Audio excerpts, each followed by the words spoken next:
There's a moment in your healing where you feel the shift. The ache doesn't sting like it used to. The silence no longer feels cruel. It feels clean. And just as you're learning to breathe again, there it is. A message, a like, a casual reaction, a shadow of what used to be, drifting back into your world like it never left. It's not an apology. It's not accountability. It's not a real attempt to re-enter with clarity. It's just a whisper. The whisper of someone who once held your heart, and now, after realizing what they carelessly misplaced, is testing the waters.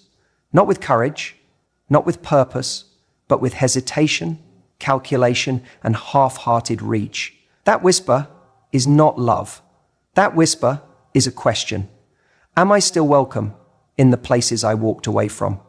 And this is the moment, not when they return with conviction, but when they return with curiosity. This is the moment that defines whether you reclaim your power or slip back into a version of yourself that waited in quiet desperation for a knock at a door you never should have left open. When someone truly realizes your value, they don't whisper, they don't breadcrumb. They don't send a casual, "How are you?" into the void, expecting an open invitation to the emotional palace they once took for granted. When they truly understand what was lost, they arrive, whole, humble, honest. But what often comes first, before clarity, before true regret, is the test. It looks innocent, almost sweet, a meme, a memory, a passive just checking in. It might even trigger a rush inside you, that old craving to feel seen, remembered, relevant again in someone else's world. But that's not love. That's a radar sweep. That's someone trying to confirm whether your door is still unlocked. Not because they want to come in, but because they want to know they still could. And here's the hard truth most avoid. Silence isn't broken by someone who wants to build. It's often broken by someone who wants to borrow.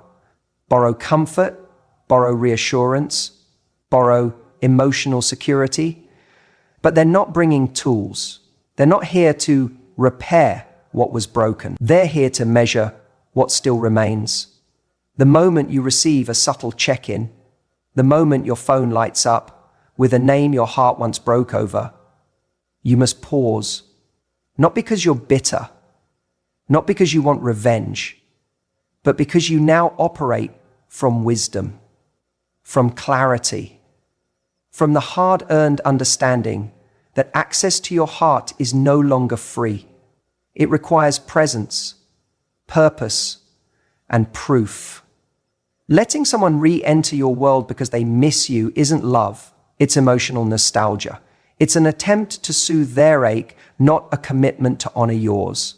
And nostalgia is seductive. It wears the perfume of good memories while hiding the scars of what actually happened.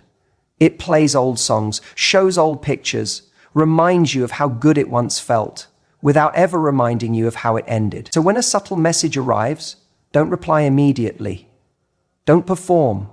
Don't analyze.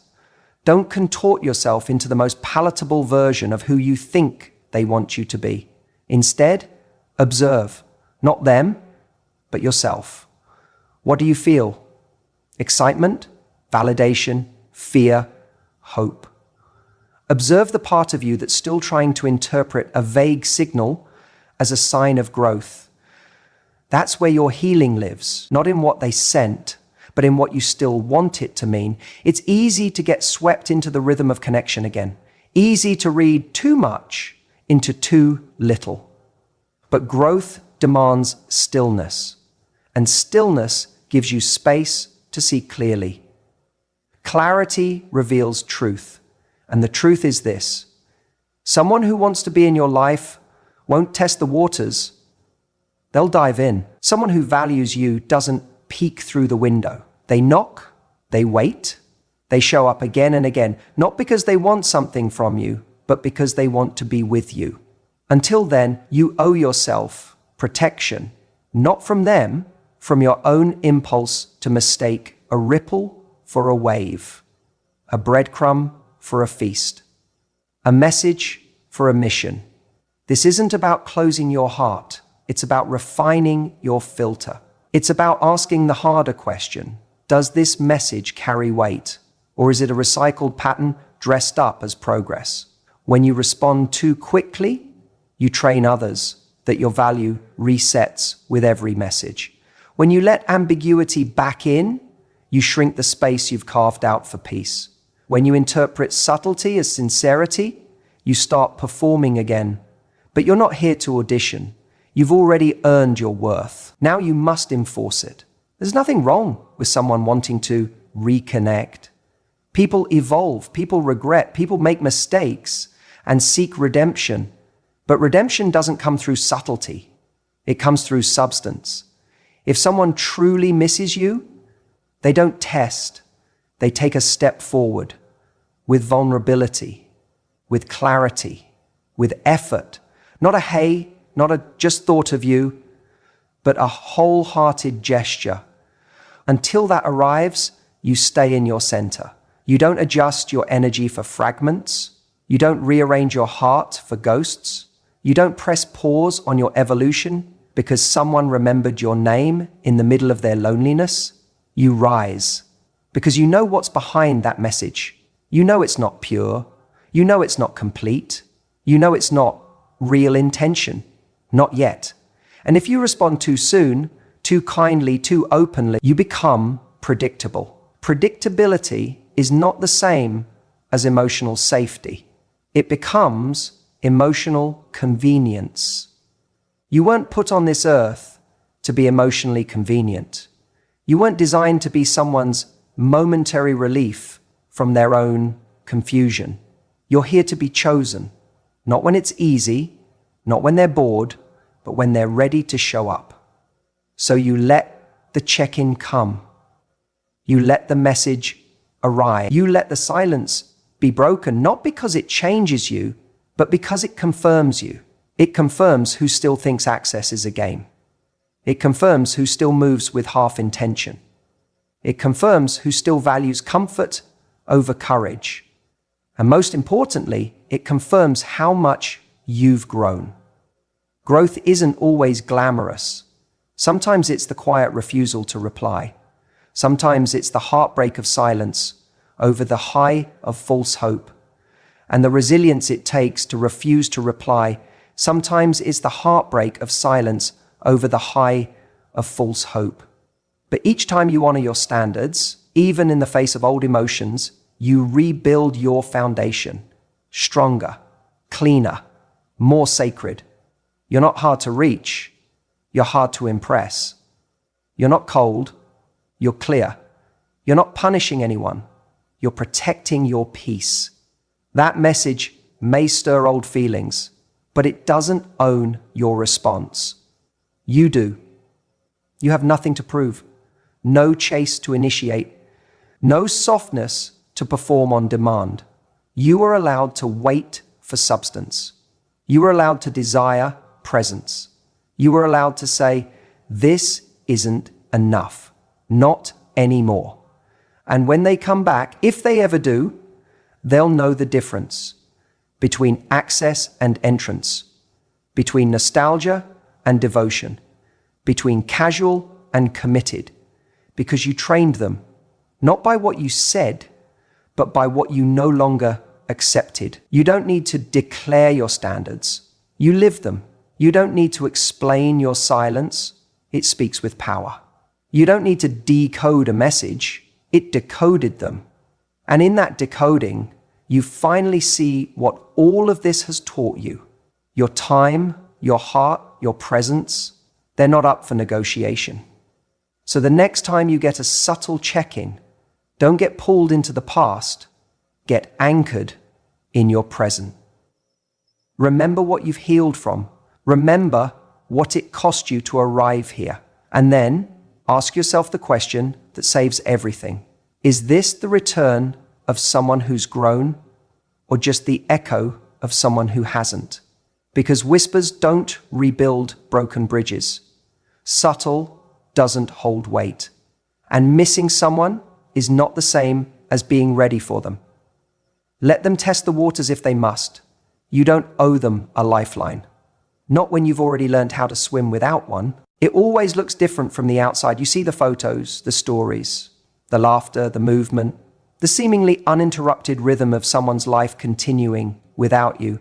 And it cuts deeper than you'd care to admit. Because you wonder, how can someone look so alive in a world where you no longer exist?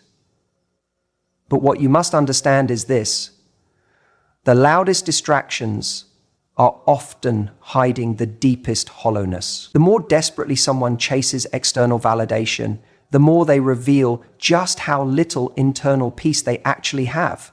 They may smile, but it's a smile crafted for public consumption, not personal fulfillment. It's curated, it's designed, it's a mask, not a mirror. When someone walks away, especially when it's casual, abrupt, or unexplained, there is a tension that brews in their absence. At first, they feel free, unburdened. They breathe the air of detachment like it's oxygen after suffocation. They may convince themselves they've made the right decision.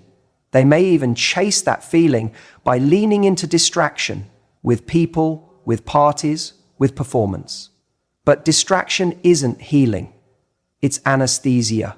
And anesthesia always wears off. The pursuit of validation becomes the main act. They post more, party more, connect more. But it's not depth they're after. It's reaction. Because every like, every compliment, every flirtation is an attempt to drown the silence that follows a meaningful loss. The silence that asks difficult questions. What did I walk away from? What did I devalue? What connection did I abandon for the illusion of ease? But those questions don't surface immediately. The questions that light up, first comes the high. And in that high, they collect the moments that make it look like they've moved on. And you, watching from afar, might mistake their noise for confidence, their busyness for peace. You might even begin to question your worth, wondering why your absence feels invisible, why your presence seems to be so easily replaced. But here's the truth. Real connection doesn't vanish. It lingers. It echoes. It leaves fingerprints on the soul. And the harder someone tries to replace that echo with artificial sound, the louder their emptiness becomes. They aren't moving on. They're running away, not from you, but from the emotional reckoning that comes from losing someone they once had access to, but didn't value enough to hold. External validation is seductive. It promises quick reassurance. It makes you feel important, briefly, but it fades fast, because no amount of attention from strangers can compensate for the absence of authenticity. No amount of new faces can erase the memory of the one who saw you deeply. No party, no praise, no performance can ever satisfy the soul that once felt seen, understood, cherished, and then chose noise over depth. Eventually, distraction becomes exhausting. The high flattens. The novelty wears off. And all that's left is the hollowness they tried to outrun. That's when the realization hits. Not in the middle of the party, but in the quiet that follows. When the phone goes silent. When the dopamine drops. When the compliments lose their sparkle because they're based on a version of self that's being projected, not a self that's truly being known. And I try to align, and that moment, that's the pivot point. That's when they begin to miss not just the connection, but the peace that connection brought. Because peace doesn't come from being seen by many, it comes from being known by one. It doesn't come from attention, it comes from alignment. And when that alignment is gone, the soul begins to ache in a way that can't be numbed by noise. Now, here's what's important. Your power lies in understanding this without needing to witness it. You do not need their realization to validate your worth. You do not need their regret to reinforce your value. Because the moment you begin measuring your healing against someone else's delay, you hand over your growth to someone else's timeline. It is not your responsibility to wait for the hollowness to catch up to someone who chose distraction. It is not your role to be the landing place for someone who only understands your worth after the echo sets in. You are not a test drive they return to once the road gets bumpy. You are not a memory they visit when reality disappoints them. You are a sanctuary, and sanctuaries do not stay open for tourists. Let them run. Let them dance in the glow of fleeting attention. Let them bask in the illusion that they are okay, because all that chasing, all that validating, all that distracting, it's a temporary shield from the truth they will eventually face, that they had something rare and now they don't. But your energy must not orbit their awakening. You must not become the silent observer of their descent, hoping that one day they'll look around and realize you are the peace they're now starving for. That's not healing. That's still performing. You are not built to be someone's consequence. You were built to be your own beginning. So you continue, not with bitterness, but with clarity. You don't compete with the noise. You don't try to be seen again. You don't lower your worth to match their frequency. You rise, quietly, consistently, boldly. You don't watch the stories. You don't decode the captions. You don't trace the timeline of their performance to guess when the hollowness might set in, because their journey is no longer yours. You are no longer the audience to someone else's delay in emotional maturity. You rebuild your center. You restore your energy. You rise into the life that doesn't require someone to come back for you to feel whole again. And when you do, when you truly anchor into that, a shift occurs. You begin to lose interest in the echo. You no longer crave proof that they miss you. You no longer hope for their apology, because you've created a world so rich, so real, so rooted in authenticity that even if they returned with every word you once longed to hear, you'd realize you've outgrown the need for it. The truth is, the longer someone tries to substitute validation for value, the more they forget what real connection feels like. And by the time they remember, the version of you they once had access to has evolved into someone far more discerning, far more self-assured, far more unavailable to those who only know how to show up once the spotlight dims. You didn't lose. You weren't forgotten. You weren't replaced. You were remembered too late. And that's not a tragedy. That's a revelation. Because anyone who must drown in validation to realize your worth was never ready to hold it in the first place. So breathe. Rise. Reclaim your narrative. Not because they will one day feel hollow, but because you no longer feel the need to fill anyone else's void. You've learned to fill your own. And that, more than anything, is the definition of freedom. Memory is not neutral. It doesn't arrive as it happened. It returns as it's needed. And when someone begins to feel the quiet tug of something lost, they don't remember you as you are now. They remember you as they last held you. As you were when you still offered access, when you still softened at their inconsistencies, when you waited, when you hoped, when you made excuses on their behalf and still tried to love anyway. They don't remember your power. They remember your permission. They don't see your growth. They're stuck on your availability. It's not who you are now that they miss. It's the version of you they once took for granted. The one who hadn't yet walked away. The one who hadn't yet learned the difference between proving your worth and embodying it. And so, when the silence grows loud enough, when the distractions no longer satisfy, when the echo begins to ache, that's when the replay begins.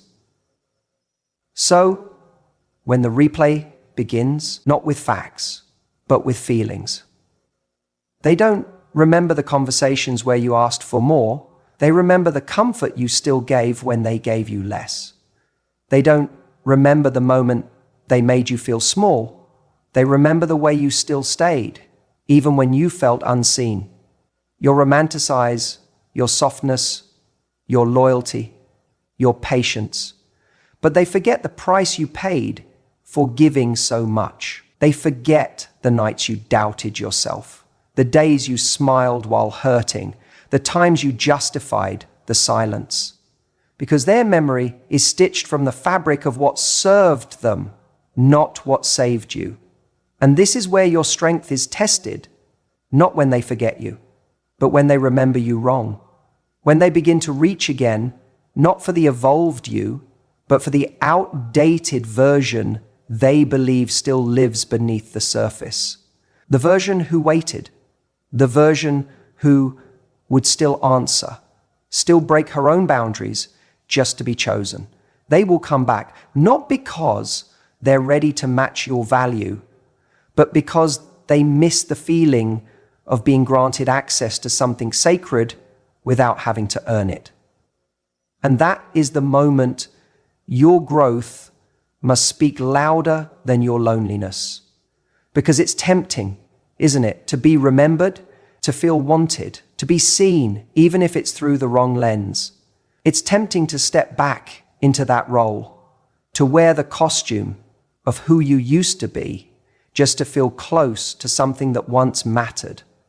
But that's not closeness. That's regression. That's the betrayal of all the healing you fought for just to make someone else comfortable in the presence of your progress. You must not shrink to be recognized.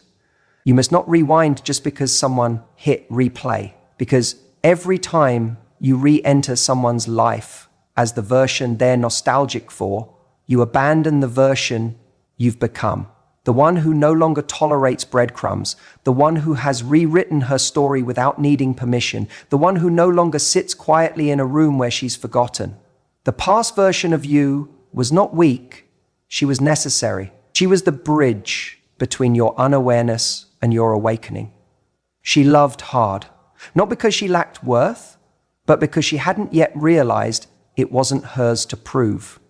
That version of you wasn't foolish. She was hopeful, brave, willing to offer everything in the name of something meaningful. But now you see clearly, offering yourself doesn't mean erasing yourself. So when someone begins to look back, when they start to remember the you they once took for granted, let them. Let them replay the softness. Let them relive the warmth. Let them ache for the patience. But don't go back to deliver it. Let the only access they have be through memory.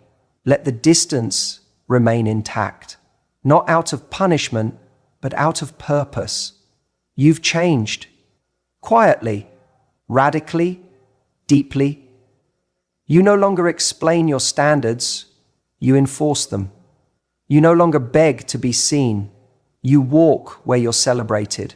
You no longer hope someone will choose you because you've already chosen yourself. When someone begins to miss the past version of you, they're not missing you, they're missing the control, the convenience, the certainty. They're missing the version of you that made it easy for them to show up halfway and still feel whole. And when that version no longer responds, they're forced to confront the mirror they've avoided, the one that reveals their choices, their avoidance, their lack of presence.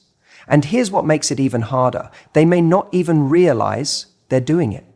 They may reach out with kindness, with nostalgia, with the illusion of maturity. They may speak of missing what you had, but the words are vague, the gestures are passive, the reach is emotional, but the effort is absent. Because they're not reaching for your reality, they're reaching for a memory. You must discern the difference between someone who wants to honor your current self and someone who simply misses the emotional comfort your past self provided. Because if you entertain nostalgia without discernment, you become a mirror for someone else's denial, a character in their emotional time machine. But you are not here to help someone remember who you were. You are here to embody who you are. And that woman, she doesn't bend at the sound of a familiar name. She doesn't confuse contact with commitment. She doesn't mistake longing for love. She has too much self-respect to become someone's emotional museum, a place they visit to remember how good it used to feel. Let them wonder. Let them question if that version still exists. Let them ask themselves, would she still respond the same way? And let the answer echo in the silence of your absence. Let the growth you've achieved speak in the language of boundaries, distance, and unwavering self-worth. Because you're not here to be haunted. You're not here to be remembered in pieces. You're here to be chosen in wholeness. And the only people who deserve access to your life now are the ones who can meet the present version of you without needing her to shrink into the shadow of who she used to be. This is your becoming, the space between who you were and who you're rising into. And no one gets to drag you backward just because they finally opened their eyes. You did not evolve for closure. You evolve for yourself. Not to prove a point, not to inspire regret, but because your future demanded it, because your peace required it, because your heart deserved it. So you walk forward even when memory calls your name, even when the past tries to lure you with soft words and selective remembering. You keep walking, because forward is where your life is. Forward is where your healing lives. Forward is where someone someday will see you not as a memory, not as a projection, but as a whole, worthy, extraordinary human being, exactly as you are now. You've done the work. You've sat with the ache. You've chosen growth over comfort. You've grieved the illusion. You've reparented your worth. You've stopped asking why. And now you're here, standing in the life you built with trembling hands and quiet courage. So know that version of you no longer exists. The one they replay in their mind, she's gone. She grew. She healed. She buried her old self so her new self could rise. And what stands in her place now is someone who doesn't fear being missed, because she no longer misses herself.